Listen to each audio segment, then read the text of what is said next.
हवामानात सातत्यानं बदल होताना दिसत आहे। उष्णता अधिक तीव्र होत असतानाच भारतीय हवामान विभागानं अत्यंत मोठा अंदाज वर्तवलाय। राज्यात पुढील काही दिवस अवकाळी पावसाची शक्यता वर्तवण्यात आली आहे। मार्च महिन्यातही अवकाळी पाऊस काही जाण्याचं नाव घेत नाहीये। 20 मार्च 2026 पर्यंत राज्यावर अवकाळीचं संकट कायम असणार आहे। शेतकऱ्यांकडून रब्बीचं पीक काढलं जात असतानाच अवकाळी पाऊस पडत असल्यानं शेतकरी चिंतेत आहे। हवामानात मोठे बदल बघायला मिळतील। भारतीय हवामान विभागानं मध्य महाराष्ट्र, मराठवाडा आणि विदर्भात आज पावसाचा येलो अलर्ट जारी केलाय। बातमी सविस्तर पाहूयात, पण त्याआधी तुम्ही जर चॅनलला सबस्क्राइब केले नसेल, फॉलो केलं नसेल तर नक्की करा, जेणेकरून आमचे अपडेट्स लवकरात लवकर तुमच्यापर्यंत पोहोचतील।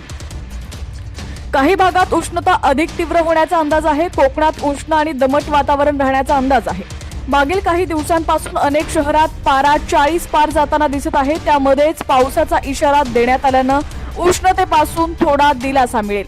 धाराशिव, बीड, गोंदिया, गडचिरोली, भंडारा, सोलापूर, सांगली, सातारा या जिल्ह्यांमध्ये वादळी वाऱ्यासह पाऊस हजेरी लावण्याची शक्यता आहे।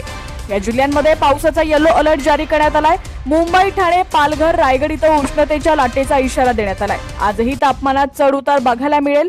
जळगाव, वाशिम, चंद्रपूर इथं पारा 40 अंशाच्या पुढे होता। निफाड इथं राज्यातील निचांकी तापमानाची नोंद झालेली आहे। निफाड इथं 13.3 अंश सेल्सिअस तापमान नोंदवलं गेलेलं आहे।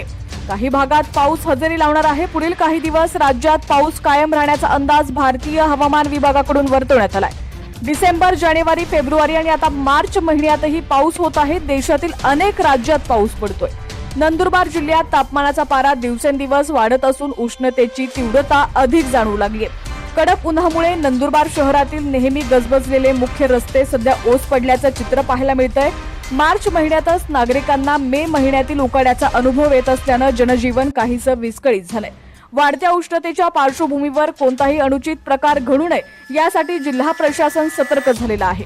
जिल्ह्यात जिल्हा रुग्णालय, उपजिल्हा रुग्णालय, तालुका रुग्णालय तसंच प्राथमिक आरोग्य केंद्रांमध्ये मिळून 17 उष्माघात कक्ष तयार करण्यात आलेले आहेत। आता राज्यातील तुमचा जिल्हा कोणता आणि तुमच्या जिल्ह्यातील हवामानाची काय स्थिती आहे ती सुद्धा आम्हाला कमेंटच्या माध्यमातून नक्की कळवा।